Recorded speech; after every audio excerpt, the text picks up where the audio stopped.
Programme علم کے سفر میں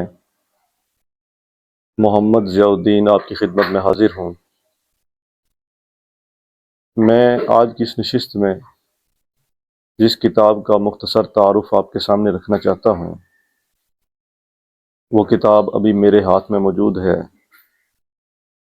یہ کتاب ہے سنت خیر الانام، سنت خیر الانام، اور اس کتاب کے لکھنے والے ہیں پیر محمد کرم شاہ الازہری رحمۃ اللہ تعالی علیہ۔ یہ کتاب مصنف نے 1373 ہجری میں اس وقت تحریر فرمائی جب وہ عالم اسلام کی مشہور درسگاہ جامعۃ الازہر میں زیر تعلیم تھے، اور اس کتاب کے آغاز میں ہی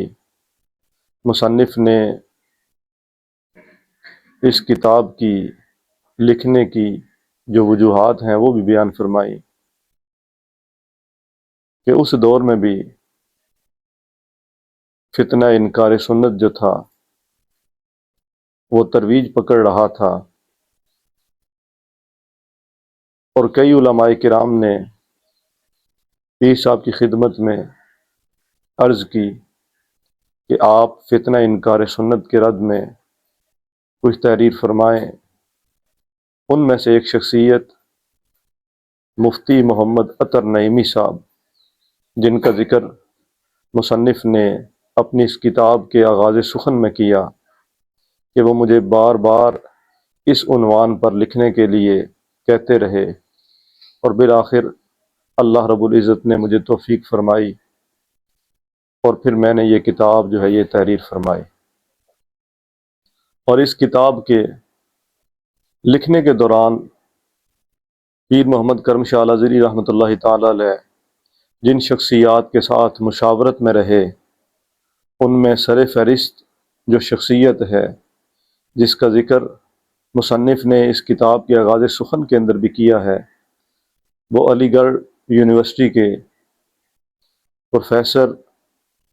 قاضی محمد مظہر الدین رحمۃ اللہ تعالی علیہ کی ذات ہے کہ پیر صاحب نے اس کتاب کو مرتب کرنے میں ان کے ساتھ جو ہے وہ مشاورت فرماتے رہے ہیں۔ یہ کتاب ضیاء القرآن پبلیکیشنز لاہور کی طرف سے اس کو شائع کیا گیا ہے، اور تقریباً یہ کتاب 290 صفحات پر مشتمل ہے۔ اس کتاب کا پیش لفظ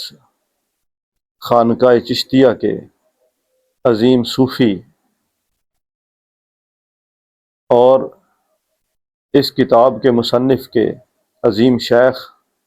خواجہ محمد قمر الدین سیالوی رحمۃ اللہ تعالی علیہ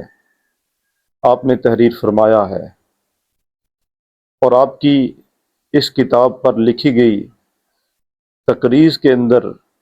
جتنی بھی باتیں ہیں وہ ساری لائق تحسین ہیں، وہ ساری پڑھنے کے قابل ہیں، لیکن ایک جملہ مجھے بہت ہی پسند آیا۔ آپ لکھتے ہیں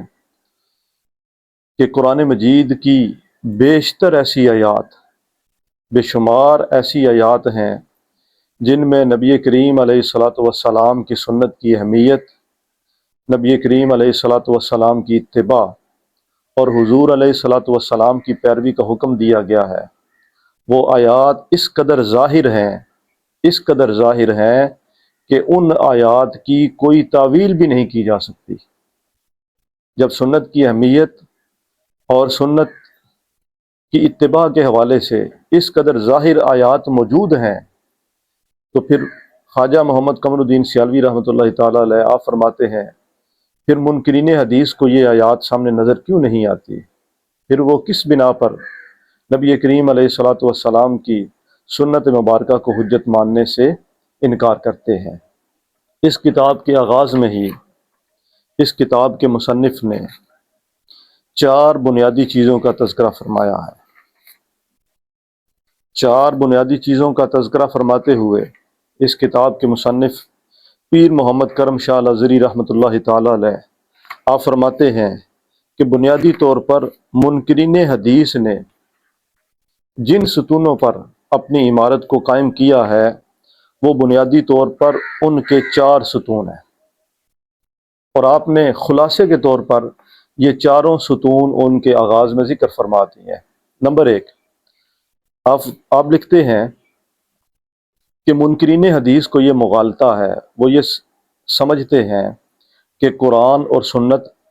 2 متضاد چیزیں ہیں۔ وہ یہ کہتے ہیں کہ قرآن اور سنت جب 2 آپس میں متضاد چیزیں ہیں تو پھر ہمیں قرآن کو لینا چاہیے اور سنت کو چھوڑ دینا چاہیے۔ ایک ان کا مغالطہ یہ ہے۔ دوسرا، وہ ستون یہ قائم کرتے ہیں، وہ کہتے ہیں کہ نبی کریم علیہ الصلاۃ والسلام کے دور میں جو حضور علیہ الصلاۃ والسلام کی جو قائم کردہ سنتیں ہیں، نبی کریم علیہ السلام کے جو افعال ہیں، وہ کہتے ہیں کہ یہ ایسے ہی ہیں جیسے کسی دور کے جو کسی سلطنت کا حاکم ہوتا ہے، اس نے اپنے دور کے لیے جو مناسب قانون سازی کی ہوتی ہے۔ تو جب حضور علیہ الصلاۃ والسلام کی یہ قانون سازی، وہ کہتے ہیں کہ جس طرح ایک عام حاکم کی گئی قانون سازی ایک مقررہ مدت کے لیے ہوتی ہے اور عمومی طور پر اسی کے دور حکومت تک رہتی ہے، لہٰذا نبی کریم علیہ الصلاۃ والسلام کی اختیار کردہ جتنی بھی سنتیں ہیں، حضور علیہ الصلاۃ والسلام کے افعال ہیں، وہ حضور علیہ الصلاۃ والسلام کی ظاہری زندگی تک ہی محدود تھے۔ اور وہ کہتے ہیں کہ تغیر زمانہ کے ساتھ، زمانے کے بدلنے کے ساتھ ساتھ جس طرح قوانین بدلتے رہتے ہیں سلطنت کو چلانے کے لیے، معاشرے کو چلانے کے لیے، ایسے ہی اب موجودہ دور میں ضرورت اس بات کی ہے کہ نبی کریم علیہ الصلاۃ والسلام کی سنتیں جو ہیں وہ معاذ اللہ ان کو چھوڑ دیا جائے، وہ موجودہ دور کے ساتھ موافقت اور مطابقت نہیں رکھتی۔ یہ ان کا دوسرا جو ہے یہ الزام ہے۔ اور تیسرا، اس کتاب کے مصنف نے فتنہ انکار سنت کا جو تیسرا بڑا اعتراض تھا وہ بھی ذکر فرمایا۔ وہ کہتے ہیں کہ منکرین حدیث یہ اعتراض کرتے ہیں، وہ کہتے ہیں کہ حدیث کے ذخیرے میں بے شمار ایسی احادیث ہیں جو موضوع ہیں، من گڑت ہیں۔ فتنہ وضع حدیث جو ہے یہ کسی سے ڈکا چھپا نہیں ہے۔ وہ کہتے ہیں جب احادیث موضوع بھی ہیں تو پھر ہمیں جو ہے وہ احادیث پر اعتماد نہیں کرنا چاہیے، بلکہ صرف جو ہے وہ قرآن ہی کو لے کے چلنا چاہیے اور صرف قرآن پر ہی عمل کرنا چاہیے۔ چوتھا جو ہے وہ اعتراض کرتے ہیں، وہ بھی اسی سے متعلقہ ہے۔ وہ کہتے ہیں کہ اگر تاریخ کا مطالعہ کیا جائے تو فتنہ وضع حدیث میں کچھ نامور شخصیات بھی اس دور کے جو نامور علماء سو تھے وہ بھی اس کے اندر پیش ہمیں نظر آتے ہیں۔ وہ اپنے اپنے جو ہے وہ فرقوں کے لیے احادیث جو ہے وہ وضع کرتے رہے ہیں، تو لہٰذا وہ کہتے ہیں کہ اس طرح کی جو باتیں ہیں اگر ہم ان پہ عمل کریں گے تو پھر گویا ہم قرآن مجید کے اندر تحریف کر رہے ہیں، قرآن مجید کو پھر ہم کیا کر رہے ہیں، چھوڑ رہے ہیں اور احادیث پر ہم عمل کر رہے ہیں۔ تو یہ وہ 4 بنیادی ستون ہیں جن پر منکرین حدیث نے اپنی عمارت کو قائم کیا ہے۔ تو اس کتاب کے مصنف نے منکرین حدیث کے تمام جو اعتراضات ہیں ان اعتراضات کا تفصیلی جواب جو ہے وہ اس کتاب کے اندر ذکر فرمایا ہے۔ اس سلسلے میں اس کتاب کے مصنف پیر محمد کرم شاہ لازری رحمۃ اللہ تعالی علیہ آپ نے اس کتاب کو 4 ابواب کے اندر تقسیم کیا ہے۔ پہلا جو باب ہے اس میں پیر محمد کرم شاہ لازری رحمۃ اللہ تعالی علیہ نے سنت کی حجیت، سنت کی ضرورت اور سنت کی اہمیت، اس کے اوپر آپ نے دلائل دیے ہیں، اور منکرین حدیث کے اس سے متعلقہ جو اعتراضات تھے جو ان کے شکوک و شبہات تھے ان کا آپ نے تفصیلی رد کیا ہے۔ دوسرا جو باب آپ نے قائم کیا ہے، دوسرے باب میں حدیث کی جمع و تدوین۔ منکرین حدیث جو ہے وہ ایک اعتراض یہ بھی کرتے ہیں کہ حدیث جو ہے یہ تو نبی کریم علیہ السلام کے وصال کے تقریباً جو ہے وہ 150 سال یا 100 سال کے بعد جو ہے یہ احادیث جمع کی گئی ہیں، اس سے پہلے تو جمع ہی نہیں کی گئی۔ جب احادیث نبی کریم علیہ السلام کے دور میں، خلفائے راشدین کے دور میں جمع نہیں کی گئی تو 100 سال 150 سال بعد احادیث کہاں سے آ گئیں؟ تو اس کتاب کے دوسرے باب میں پیر محمد کرم شاہ الازہری رحمۃ اللہ تعالی علیہ نے عہد نبی صلی اللہ علیہ وآلہ وسلم میں جمع و تدوین حدیث پر مفصل بحث فرمائی ہے، خلفائے راشدین کے دور میں۔ پھر خلفائے راشدین کے دور میں احادیث پر کس قدر جو ہے وہ سختی کے ساتھ اور کس قدر احتیاط کے ساتھ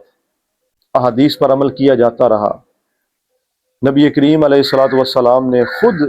صحابہ کرام کو حدیث لکھوا کے دی ہیں۔ خلفائے راشدین کے دور میں صحابہ کرام ایک ایک حدیث کے لیے سینکڑوں میل سفر کر کے دوسرے شہروں میں جاتے رہے ہیں اور بزرگ صحابہ کرام سے حدیث روایت کرتے رہے ہیں۔ ایسے ہی اسی دوسرے باب میں پیر محمد کرم شاہ الازہری رحمۃ اللہ تعالی علیہ نے تابعین کے دور میں جمع و تدوین حدیث، نامور جو محدث تابعین ہیں ان کا تذکرہ فرمایا ہے۔ ایسے ہی تبع تابعین، پھر صحائے ستہ کے حوالے سے بھی اس کتاب میں پیر صاحب نے دوسرے باب کے اندر تذکرہ فرمایا ہے۔ اس کتاب کا جو تیسرا باب ہے، تیسرا باب اصول حدیث اور چند اصول فقہ کی اصطلاحات کی وضاحت یہ تیسرے باب کے اندر موجود ہے۔ پیر صاحب نے سنت کے لفظ کی انتہائی مفصل وضاحت فرمائی ہے، اور پھر یہ ذکر فرمایا کہ نبی کریم علیہ الصلوۃ والسلام کے جو افعال ہیں ان کی کئی حیثیتیں ہوتی ہیں۔ کچھ افعال ایسے ہیں جو نبی کریم علیہ الصلوۃ والسلام کا خاصہ ہے، وہ صرف آپ علیہ الصلوۃ والسلام کے لیے خاص ہیں، کسی اور کو اللہ رب العزت نے وہ جو چیزیں ہیں وہ عطا نہیں فرمائی یا ان کا حکم نہیں دیا گیا اس طرح سے۔ مثلا نبی کریم علیہ الصلوۃ والسلام صوم وصال رکھتے تھے، نبی کریم علیہ السلام پہ تہجد کی نماز فرض تھی،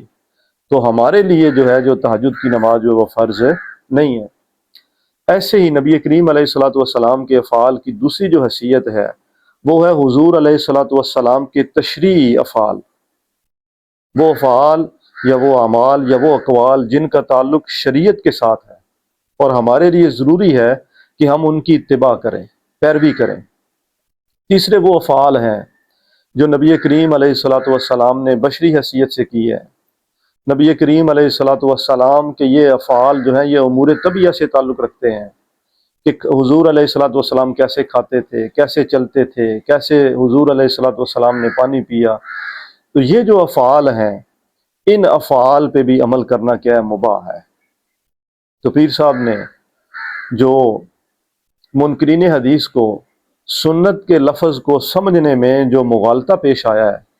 پیر صاحب نے اس باب میں لفظ سنت کی وضاحت کرتے ہوئے وہ سارے ان کے اعتراضات، شکوک و شبہات کو دور فرمایا ہے۔ ایسے ہی جو سنت کی اقسام ہیں، اصطلاحات ہیں، خبر واحد کی تعریف، اس کی حجت، ضرورت اور اس کی جو شرائط ہیں اس کا تفصیلی تذکرہ، اور پھر خبر مشہور، خبر عزیز وغیرہ جو ہے ان کی وضاحت جو ہے وہ اس کتاب کے تیسرے باب کے اندر کی گئی ہے۔ نسخ کے حوالے سے پیر صاحب نے نسخ کی اقسام کتنی ہیں، نسخ کے اصول کیا ہیں، یہ اس تیسرے باب کے اندر جو ہے یہ ذکر فرمائے ہیں۔ چوتھے باب میں منکرین حدیث کی طرف سے ایک اعتراض یہ بھی کیا جاتا ہے کہ کچھ احادیث ایسی بھی ہیں کہ جن کا جو متن ہے اس متن پر بھی اعتراضات موجود ہیں، کہ ان احادیث کے متن میں ایسی چیزیں ہیں جو ہمیں یہ لگتا ہے کہ یہ قرآن کے خلاف ہے، یا پھر حدیث متواترہ کے خلاف ہیں، یا پھر ایسی بھی ہیں جو امور طبیعہ کے خلاف ہیں۔ اخلاق، جو اخلاقی کیفیات ہوتی ہیں، طبعاً اخلاق سے گری ہوئی جو چیزیں ہیں، منکرین حدیث کی طرف سے یہ کہا جاتا ہے کہ چند احادیث ایسی بھی ہیں جن کے اندر ایسی باتیں موجود ہیں۔ تو پیر صاحب نے آخر میں جو چوتھا باب ہے، اس میں منکرین حدیث کی طرف سے جن احادیث کے متن پر اعتراضات کیا جاتا ہے، پیر صاحب نے ان احادیث کو بطور نمونہ ذکر فرمایا ہے، اور ان احادیث کے متن پر قائم کردہ منکرین حدیث کے جو اعتراضات ہیں ان کے تفصیلی جوابات پیر صاحب نے ذکر فرمائے ہیں۔ تو موجودہ دور میں میں یہ سمجھتا ہوں کہ جب فتنہ انکار سنت آج پھر سر اٹھا رہا ہے، کبھی یہ آواز آتی ہے کہ صرف جو ہے وہ قرآن ہی ہمارے لیے کافی ہے، کہیں سے یہ آواز آتی ہے کہ احادیث تو صرف تاریخ کا حصہ بن کے رہ چکی ہے، آج اس کی ضرورت نہیں ہے۔ تو میں یہ سمجھتا ہوں کہ امت مسلمہ کے نوجوانوں کو چاہیے کہ آج کے اس دور میں اس کتاب کا ایک دفعہ لازمی مطالعہ کریں۔ جب اس کتاب کو پڑھیں گے تو انشاءاللہ منکرین حدیث کی طرف سے قائم کردہ جتنے بھی شکوک و شبہات ہیں ان کے تفصیلی جوابات اس کتاب کے اندر مل جائیں گے۔ اللہ تعالی ہم سب کا حامی و ناصر ہو۔ والسلام علیکم ورحمۃ اللہ وبرکاتہ۔